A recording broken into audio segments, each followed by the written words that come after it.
चंद्रपूरमधून चंद्रपूर महापालिकेमध्ये काँग्रेसची गटबाजी ही चव्हाट्यावरती आलेली आहे।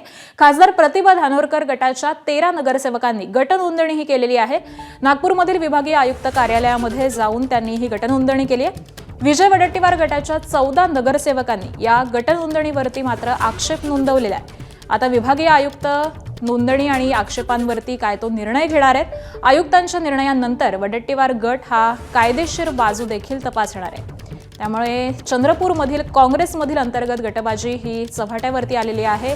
धानोरकर आणि वडेट्टीवार वाद हा विकोपाला गेल्याचं आपल्याला दिसत होतं। यामध्ये काँग्रेसचे वरिष्ठ रमेश चेन्नीथला यांनी देखील बैठक बोलावलेली होती। या बैठकीमध्ये काहीसा तोडगा काढण्यात आलेला आहे अशी प्रतिक्रिया वडेट्टीवार यांनी देखील दिलेली होती।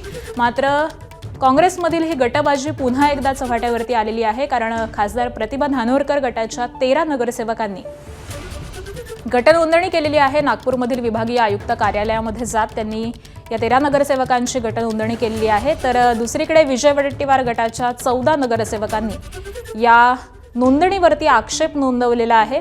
आता विभागीय आयुक्त नोंदणी आणि या आक्षेपांवरती निर्णय घेणार आहेत। त्यामुळे आयुक्तांच्या निर्णयानंतर वडेट्टीवार गट हा सगळ्या कायदेशीर बाजू देखील तपासणार आहे। मात्र यामुळे चंद्रपूरमधील काँग्रेसमधील ही गटबाजी समोर येते।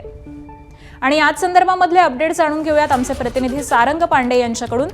सारंग, प्रतिभा धानोरकर यांच्या 14 नगरसेवकांच्या गटाकडून नोंदणी करण्यात आली आहे, पण कुठेतरी वडेट्टीवारांच्या गटातील जे 14 नगरसेवक आहेत त्यांनी याला आक्षेप नोंदवलेला आहे। चंद्रपूरमध्ये नेमकं काय घडतंय?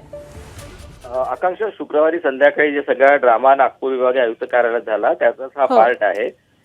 त्या ठिकाणी धानोरकर समर्थक जे होते ते 13 नगरसेवक पोहोचले आणि त्यांनी आपल्या गटाची नोंदणी केली।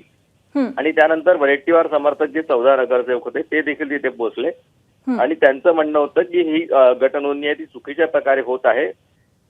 सगळे नगरसेवक नसताना ही गटनोंदणी होऊ शकत नाही।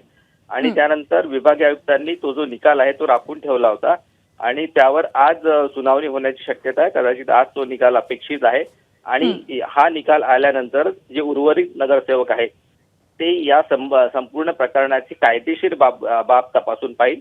कारण आपल्याला जी माहिती मिळाली आहे त्यानुसार 2 गट नोंदवता येत नाही। जो गट नोंदवलाय त्यामध्येच इतर नगरसेवकांना देखील सामील व्हावं लागू शकतं आणि त्यामुळे जी कायदेशीर बाजू आहे ती तपासूनच उर्वरित नगरसेवक जे आहेत ते त्या गटात सामील व्हायचं की नाही निर्णय घेणार आहेत। ठीक आहे, धन्यवाद सारंग या सविस्तर माहितीसाठी। एबीपी माझा, उघडा डोळे बघा नीट।